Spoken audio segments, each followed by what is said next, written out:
Justice ജെ.ബി. Koshy commission report പ്രസിദ്ധീകരിക്കാനുള്ള തീരുമാനം vote ലക്ഷ്യമിട്ട് മാത്രമാണെന്ന് കത്തോലിക്ക സഭയുടെ മുഖപത്രം. നോട്ടം വോട്ടിൽ എന്ന തലക്കെട്ടിലാണ് ദീപിക വാർത്ത പ്രസിദ്ധീകരിച്ചത്. തെരഞ്ഞെടുപ്പ് മുന്നിൽ കണ്ടാണ് സർക്കാർ നടപടിയെന്നും ദീപിക പറയുന്നു. കൂടുതൽ വിവരങ്ങളുമായി എം.കെ. ഷുക്കൂർ കൊച്ചിയിൽ ചേരുന്നു. ഷുക്കൂർ, ഈ സർക്കാർ ഈ അവസാന സമയത്ത് നടത്തുന്ന ഈ ഇടപെടലിനെ സംശയത്തോടെയാണോ കാണുന്നത് കത്തോലിക്ക സഭ? തീർച്ചയായും ജസ്റ്റിസ് ജെ.ബി. കോശി കമ്മീഷൻ റിപ്പോർട്ട് നടപ്പിലാക്കണമെന്ന് ആവശ്യപ്പെട്ട് കത്തോലിക്ക സഭയും അതുമായി ബന്ധപ്പെട്ട സംഘടനകളും നിരവധി പ്രക്ഷോഭങ്ങൾ നടത്തിയിരുന്നു.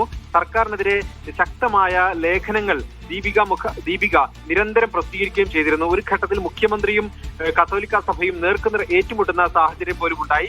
അതിനുശേഷമാണ് ഇപ്പോൾ തെരഞ്ഞെടുപ്പിന് തൊട്ടു മുൻപ് ഇത്തരമൊരു തീരുമാനം സർക്കാർ പ്രഖ്യാപിക്കുന്നത്. കത്തോലിക്ക സഭയുടെ മുഖപത്രമായ ദീപിക ഇന്ന് ഈ തീരുമാനത്തെ പരോക്ഷമായി തന്നെ വിമർശിക്കുകയാണ്. നോട്ടം വോട്ടിൽ എന്ന തലക്കെട്ടിലാണ് ജെ.ബി. കോശി കമ്മീഷൻ റിപ്പോർട്ട് പ്രസിദ്ധീകരിക്കുമെന്ന വാർത്ത ദീപിക പ്രസിദ്ധീകരിച്ചിരിക്കുന്നത്. ഈ നിയമസഭാ തെരഞ്ഞെടുപ്പ് മുന്നിൽ കണ്ടാണ് ഇത്തരമൊരു സർക്കാർ നടപടി എന്ന് നേർക്കുനേർ തന്നെ ദീപിക പറയുന്നുണ്ട്. അതേസമയം കത്തോലിക്ക സഭയുമായി ബന്ധപ്പെട്ട് ഈ സംബന്ധിച്ച് പരസ്യമായ ഒരു പ്രതികരണം ചോദിച്ചപ്പോൾ അവർ തരാൻ തയ്യാറായില്ല. എന്നാൽ അവർ മാധ്യമങ്ങൾക്ക് നൽകിയ ഒരു വിവരം എന്ന് പറയുന്നത് മന്ത്രിസഭാ തീരുമാനത്തെ ഞങ്ങൾ സ്വാഗതം ചെയ്യുന്നു, എന്നാൽ പഠന റിപ്പോർട്ടും ശുപാർശകളും സമയബന്ധിതമായി നടപ്പാക്കണം. ഇപ്പോൾ സർക്കാർ തീരുമാനിച്ചത് ഇലക്ഷൻ മുന്നിൽ കണ്ടുകൊണ്ടാണ്. അതിലെ ഉദ്ദേശശുദ്ധിയിൽ സംശയമുണ്ട് എന്നാണ് അവർ പ്രതികരിക്കുന്നത്.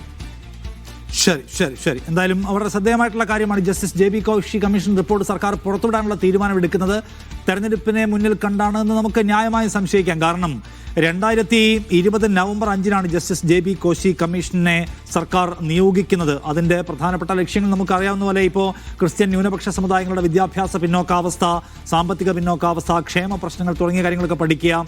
അതിൽ തന്നെ ക്രിസ്ത്യൻ വിഭാഗത്തിലെ ഈ പിന്നോക്ക ക്രിസ്ത്യാനികൾ, പരിവർത്തിത ക്രിസ്ത്യാനികൾ, ലാറ്റിൻ അവരുടെ പിന്നോക്കാവസ്ഥ പരിഹരിക്കാൻ എന്തൊക്കെ ചെയ്യാൻ പറ്റും, ക്രിയാത്മകമായിട്ടുള്ള ക്രിയേറ്റീവായിട്ടുള്ള ശുപാർശകൾ നൽകുക പോലുള്ള ഉദ്ദേശമാണ് അതിനുണ്ടായിരുന്നത്.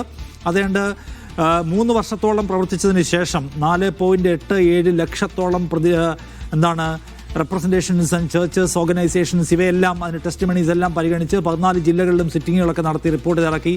2023 റിപ്പോർട്ട് സമർപ്പിച്ചതാണ്.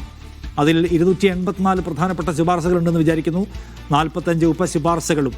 എന്നാലും 2023 സർക്കാരിൻ്റെ മുമ്പിൽ സമർപ്പിക്കപ്പെട്ടിട്ടുള്ള ജെ.ബി. കമ്മീഷൻ റിപ്പോർട്ടിന്മേൽ സർക്കാർ എന്ത് നടപടിയെടുത്തു എന്ന ക്വസ്റ്റ്യൻ അവിടെ ഉണ്ട്.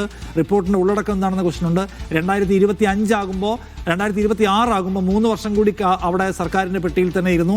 2026 തെരഞ്ഞെടുപ്പിൻ്റെ തൊട്ട് മുൻപ് 11-ാം മണിക്കൂറിൽ ഗവൺമെൻറ് അതിൻ്റെ വിശദാംശങ്ങൾ പുറത്തുവിടുമെന്ന് പ്രഖ്യാപിക്കുന്നതിനകത്ത് രാഷ്ട്രീയ ലക്ഷ്യമുണ്ട് എന്ന വിമർശനം സാധ്യതയുള്ള വിമർശനമാണ്. ഇത് പൂർണ്ണമായിട്ടും അതിൻ്റെ വിശദാംശങ്ങൾ ഇതുവരെ പുറത്തുവിട്ടിട്ടില്ല എന്ന് കാണേണ്ട കാര്യമാണ്.